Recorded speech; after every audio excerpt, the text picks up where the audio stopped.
आगे चल करके और कहा, बोले फिर, बोले मैया और तो सब ठीक है, आप में इतना प्रेम है, मैं एक बात पूछना चाहता हूँ। नारद जी बोले मैया पूछो, क्या पूछना चाहती है? ओ तब नारद जी बोले मैया तब इतना प्रेम करते बाबा तो आपको ये भी तो बताया होगा कि ये गले में जो मुंडमाल पहने हुए हैं वो किसके हैं? ये किसके सर अपने गले में लटकाए घूमते फिरते हैं? तब मैया पार्वती बोली ये तो मुझे ना बताया। तो बोले क्या खाक प्रेम करते हैं आपसे? कोई प्रेम नहीं करते। कभी समय आए तो मैया पूछ लेना। आज भोले बाबा के समक्ष, भोले बाबा जब पार्वती जी के समक्ष गए तो पार्वती रुष्ट होकर के बैठी है। भोले बाबा ने कहा देवी अरे क्यों नाराज हो, क्यों रुष्ट होकर के बैठी हो, क्या कारण है बताओ तो। तब मैया पार्वती कहती मुझे तुमसे बात नहीं करनी। बोले क्यों, क्यों बात नहीं करनी? बोले तुम कपटी हो। बोले क्या कपटी? बोले हाँ कपटी हो। बोले मैंने क्या कपट किया? बोले कपट नहीं तो और क्या? अरे ये मुंडमाल गले में पहन करके घूमते हो और आज तक नहीं बताया कि ये किसके सर है। भोले बाबा कहते बस देवी इतनी सी बात है, इस बात पर रुष्ट हो? बोले ये छोटी सी बात है, कितनी बड़ी बात है? बोले देवी अरे विचार करो, ये किसी के और सिर नहीं। अरे मैं तुमसे इतना प्रेम करता हूँ, जब जब तुम मेरे इस जीवन में आई हो तब तब तुम मेरे इस जीवन से गई हो, तब तब मैंने तुम्हारे इन मुंडों के लिए अपने गले में धारण किया है, क्योंकि मैं तुमसे इतना प्रेम करता हूँ।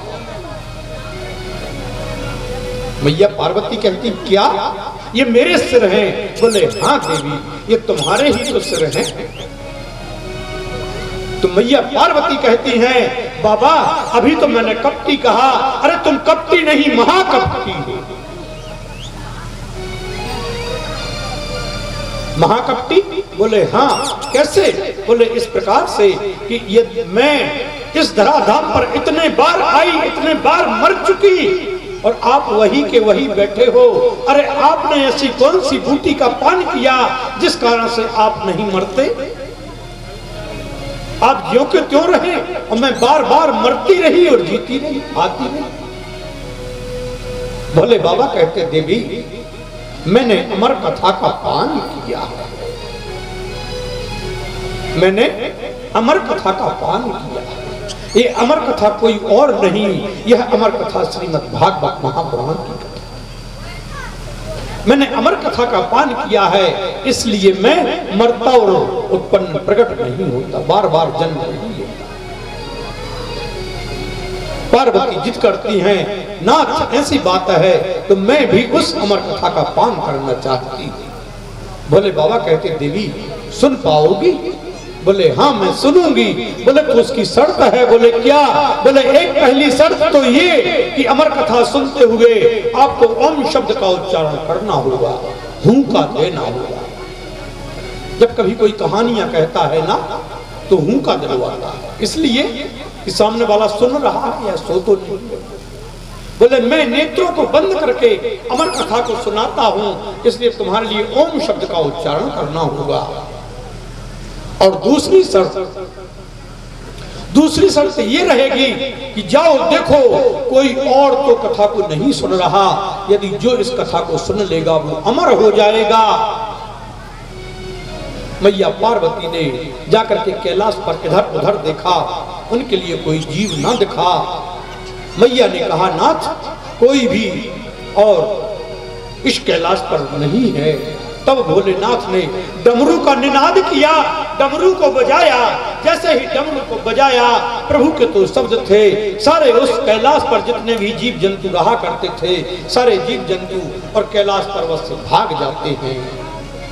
कोई भी वहां पर नहीं, वहां पर तो मात्र एक शुक पक्षी का फूटा हुआ पिघलित अंडा पड़ा हुआ है। पार्वती विचार करती हैं यह टूटा फूटा अंडा है, ये क्या कथा को सुनेगा? मैया ने आकर कहा नाथ कोई भी नहीं है, आप कथा को प्रारंभ करें। भोलेनाथ ने अपने नेत्रों को बंद किया। मैया पार्वती जी बैठी हैं, कथा को श्रवण कर रही हैं। भोलेनाथ श्रीमद् भागवत कथा, अमर कथा को मैया पार्वती को श्रवण कर रहे हैं, सुना रहे हैं। मैया ओम ओम शब्द करती जा रही हैं। श्रीमद् भागवत महापुराण की कथा का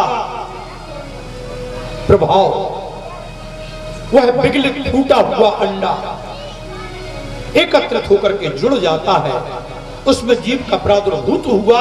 कथा को श्रवण करते हुए उसमें से एक सुंदर सुख पक्षी का प्राकट्य होता है। ये कथा का वैशिष्ट्य, सुख पक्षी का प्राकट्य हुआ। अब ये सुख पक्षी, इसको जैसा हम पढ़ाते हैं वैसा पढ़ जाता है। इसको हम राम राम कहना सिखाएं तो ये राम राम करता है, सीताराम कहें तो सीताराम करता है। जिसका नाम लेना सिखा दें वो अपने मुखारबंद से उसका नाम लेने लगता है। ये सुख पक्षी की एक विशेषता हुआ करती है। आज मैया पार्वती ओम ओम शब्द बोल रही हैं, वह सुख पक्षी भी ओम शब्द का उच्चारण बोलने लगा।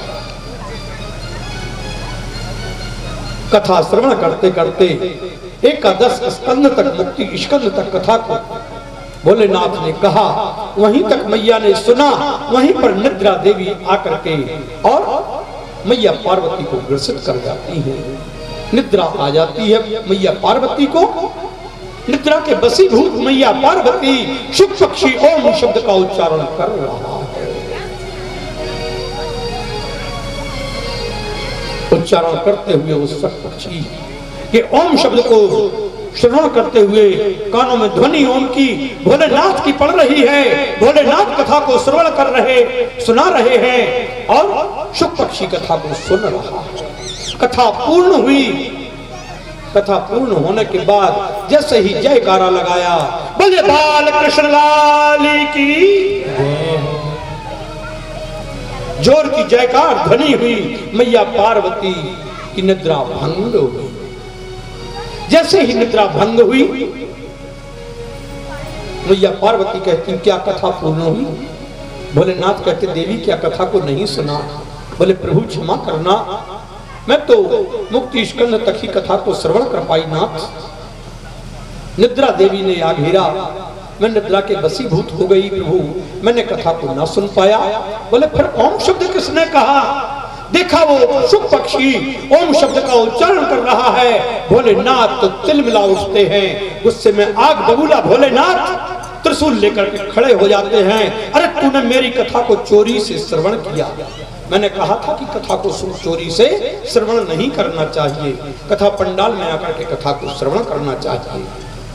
सुख पक्षी, अरे तूने कथा को चोरी से श्रवण किया है, कथा के नियमों का उल्लंघन किया है, तुझे जीवित रहने का अधिकार नहीं। त्रिशूल लेकर के भोलेनाथ सुख पक्षी के पीछे आगे आगे सुख पक्षी टाए टाए टाए टाए करता हुआ दौड़ता जा रहा है। पीछे पीछे भोलेनाथ उसका पीछा कर रहे हैं।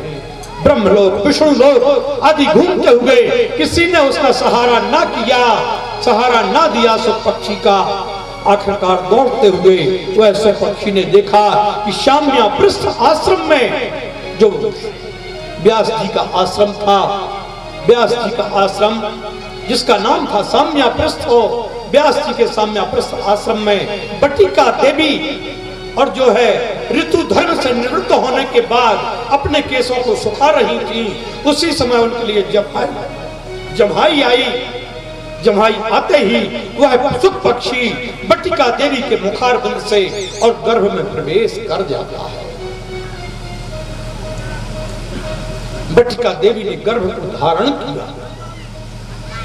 भोलेनाथ त्रिशूल लिए और वेदव्यास जी के आश्रम में, शाम्या पृष्ठ आश्रम में आकर के और तिलमिलाए हुए खड़े हैं। वेदव्यास जी ने जैसे ही भोलेनाथ को देखा, आज वेदव्यास जी स्वागत के लिए दौड़ पड़ते हैं। धन्य हुआ मैं, मेरा आश्रम, जो आज भूत भावन भोलेनाथ मेरे आश्रम में पधारे। भोलेनाथ कहते वेदव्यास, मैं तुम्हारे स्वागत के लिए नहीं आया, मैं तो उस चोर का पीछा करते हुए आया हूं जो मेरी चोरी करके वो तुम्हारे आश्रम में आया है। वेदव्यास जी कहते, बोले नाथ क्या बोलते हो? बोले हाँ हाँ, मेरी चोरी करके चोर तुम्हारे आश्रम में आया। वेदव्यास जी कहते, बाबा तुम्हारे पास है क्या जो तुम्हारा चुराएगा? कोई क्या चुराएगा? अरे है क्या? हार के रूप में आप भुजग को धारण करते हो। अरे आपके हार को कौन हाथ लगाएगा? मृत्यु को कौन आमंत्रित करेगा? कौन बुलाएगा?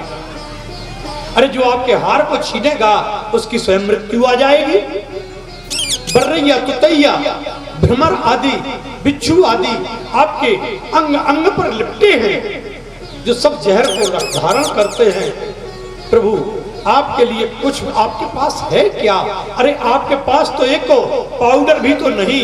पाउडर के नाम पर तो आप मुर्दे की भभूति को लपेटते हो, भस्मी को लगाते हो। है क्या आपके पास जो आपका चुराएगा? बोले व्यास यहां बहस करने की आवश्यकता नहीं है, बताओ वो चोर कहां गया? वे तो व्यास जी कहते, पहले महाराज ये तो बताओ कि आपका चुराया क्या? बोले नाथ कहते हैं उसने मेरी अमर कथा को चुराया है। बोले क्या अमर कथा? बोले हाँ। बोले अमर कथा को चुराया? तो वेदव्यास कहते हैं, अरे ओ भोलेनाथ होश में आओ, क्या कोई बूटी लगा करके आए हो? अरे ज्यादा गांजा लगा लिया, चढ़ गया है क्या जो आपके लिए होश भी नहीं? अरे जिसने अमर कथा का पान किया हो उसको आप मारने के लिए आए हो। अरे जिसने अमर कथा का पान किया वो तो अमर हो गया, वो कैसे मरेगा? भोलेनाथ को ज्ञान की प्राप्ति हुई कि अमर कथा का श्रवण करने के बाद किसी की मृत्यु नहीं हुआ करती। आज भोलेनाथ लजाए हुए से अपने कैलाश पर्वत की ओर वापस लौट आते हैं। बोलिए भूत भावन भोलेनाथ की जय हो।